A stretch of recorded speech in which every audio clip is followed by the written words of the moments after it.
Graham, conseiller financier indépendant à Monksien. Merci de me recevoir ici pour les thèmes d'actualité économique. Nous allons aujourd'hui débuter par une question économique, l'endettement. De plus en plus d'États sont endettés. On peut vraiment se demander quel est l'intérêt de s'endetter. Est-ce qu'il y en a un? Est-ce qu'il y a un intérêt? La crise de la dette souveraine, on en parle. Quel est l'intérêt de s'endetter? Pas grave.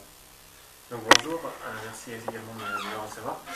Donc en fait, l'intérêt de s'endetter, il y en a plusieurs. Donc pour un État, c'est justement d'aller, on appelle ça, il y a un adage qui dit qui paye ses dettes s'enrichit.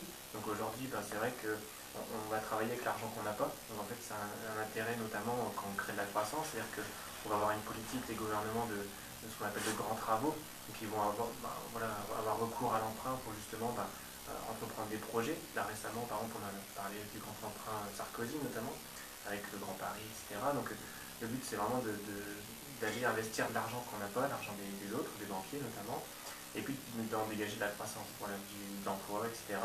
D'avoir un retour plus important que le coût de l'emprunt.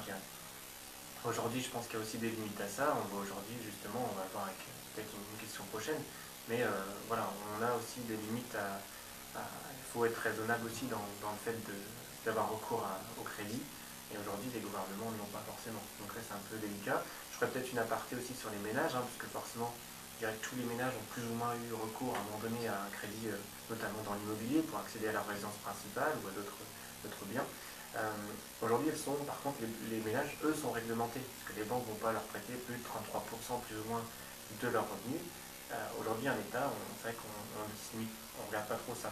Je pense par exemple un petit peu aujourd'hui à ce qui se passe dans un État, c'est qu'on fait des crédits pour rembourser d'autres crédits. Voilà, donc ça c'est une situation un peu de surendettement. C'est comme si un ménage ça ressemble à un ménage surendetté en fait, parce que un ménage qui accumule des crédits, à un moment donné on fait des crédits pour payer d'autres crédits, c'est du surendettement. C'est exactement aujourd'hui la situation des États européens notamment, et même américains et d'autres. Donc voilà, donc il y a des limites aussi à l'endettement. C'est bien qu'on va créer de la croissance, mais il faut vraiment qu'il y ait un produit derrière, un intérêt économique à s'endetter. Voilà. Donc on a bien vu qu'il y a une différence entre dette publique et dette privée. Il y a 4 ans, 3 ans de là, il y a eu une crise des subprimes en 2008.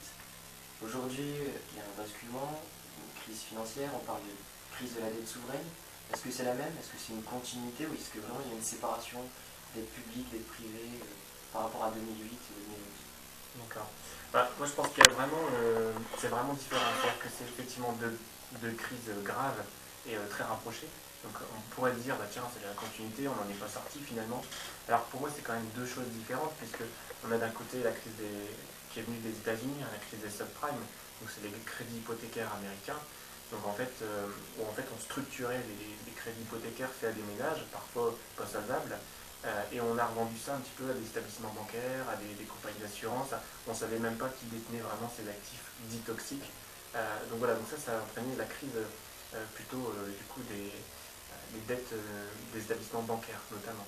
Donc voilà. Alors qu'aujourd'hui, on assiste plutôt à la crise des dettes souveraines, donc ce qui est complètement différent.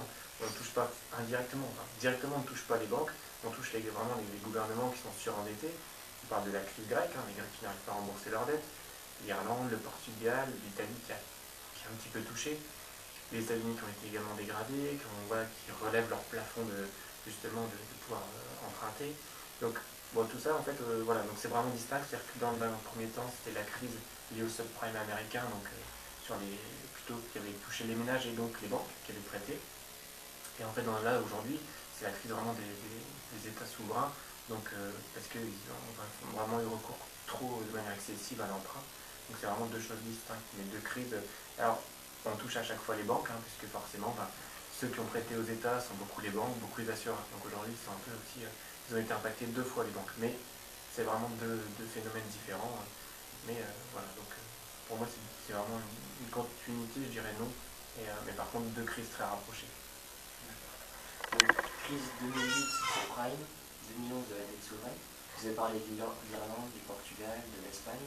La Grèce, on en parle beaucoup. On sait qu'il y a des discussions, qu'il y a des moratoires dessus.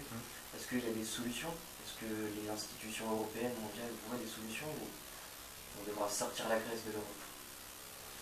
Donc là c'est vraiment un sujet d'actualité. Donc on en parle de plus en plus, c'est pas très clair. Je pense que les politiques, c'est un problème politique avant tout, ont peut-être peu de courage avant les élections de se prononcer.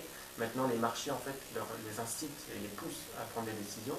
On le voit aujourd'hui, notamment sur les marchés actions, les bourses qui vraiment dégringolent.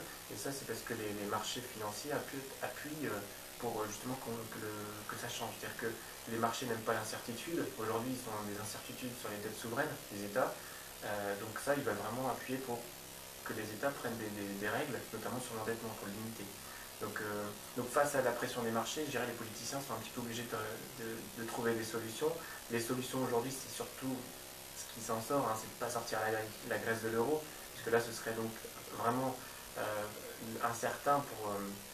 je vais prendre le cas en fait d'un quelqu'un qui va prêter de l'argent à un État, par exemple un État, on va dire à l'Italie, et que, admettons que la Grèce, on la sorte de l'euro. Donc elle retourne dans sa monnaie locale. Donc avec une dépréciation de son actif, voilà, c'est sa monnaie qui serait divisée au moins par deux facilement. Donc un État demain qui prête de l'argent à l'Italie va dire oui, mais si l'Italie sort et retombe sur sa monnaie nationale, moi je vais aussi avoir une perte en capital puisque j'ai prêté en euros. Donc en fait c'est un gros problème. C'est-à-dire qu'aujourd'hui, on ne peut pas se permettre de faire sortir la Grèce de l'euro, de par déjà ces raisons-là en fait, de par la monnaie qui serait différente, donc une baisse de la valeur de la monnaie grecque. Donc aujourd'hui, il faut vraiment garder la Grèce là-dessus pour que l'Europe soit soudée et qu'il n'y ait pas une crise de confiance en fait. Après, les solutions, c'est quoi? On sait que la Grèce, de toute façon, ne pourra pas rembourser ses crédits. Donc le seul moyen, c'est... Il y a plusieurs moyens, mais je veux dire, c'est soit d'accepter qu'elle soit en faillite, donc en fait qu'elle ne remboursera pas toutes ses dettes. Donc par exemple, dire, voilà, aujourd'hui on vous a prêté 100, vous allez rembourser 50. Voilà. Donc ça, c'est une solution. L'autre solution, c'est de restructurer la dette, donc c'est-à-dire d'étaler. Si elle a des dettes à court terme qu'elle doit rembourser sur 2, 3, 4, 5 ans, c'est de les mettre, vraiment de dire, bon allez, on les restructure, on les met sur 15 ans, 20 ans. Vraiment, comme je parlais tout à l'heure des ménages, où on fait du rachat de crédit pour aller réétaler tout leur crédit sur le long terme, qui n'est qu'une mensualité plus petite, mais on rallonge la durée. C'est un peu le même principe pour la Grèce. D'un autre côté, il faut faire ça à condition aussi qu'ils jouent le jeu. C'est-à-dire qu'aujourd'hui, c'est tous les États, tous les particuliers européens et tous les États européens qui vont en fait, payer pour la dette grecque, parce que si elle n'est pas remboursée, au global, c'est des épargnants qui ont aussi prêté indirectement via des contrats d'assurance vie, etc., dans des fonds en euros qui ont été investis sur le support grec. Donc aujourd'hui, on va tous être impactés, tous en tant qu'Européens. Donc en fait, il faut vraiment que, ok, on sauve la Grèce, mais à contrepartie, il faut qu'ils jouent le jeu, c'est-à-dire notamment, ils ont des gros problèmes à faire des rentrées fiscales. Aujourd'hui, on sait que c'est un État qui, avec beaucoup de travail au noir, est très développé. Il y a peu de fiscalité, ils sont vraiment très, très faiblement imposés. Donc ça, il faut vraiment qu'ils changent à ce niveau-là. Je pense qu'il faudrait mettre un plan en place pour comment percevoir vraiment toutes ces rentrées fiscales, de TVA, etc. Voilà, qui joue le jeu aussi là-dessus.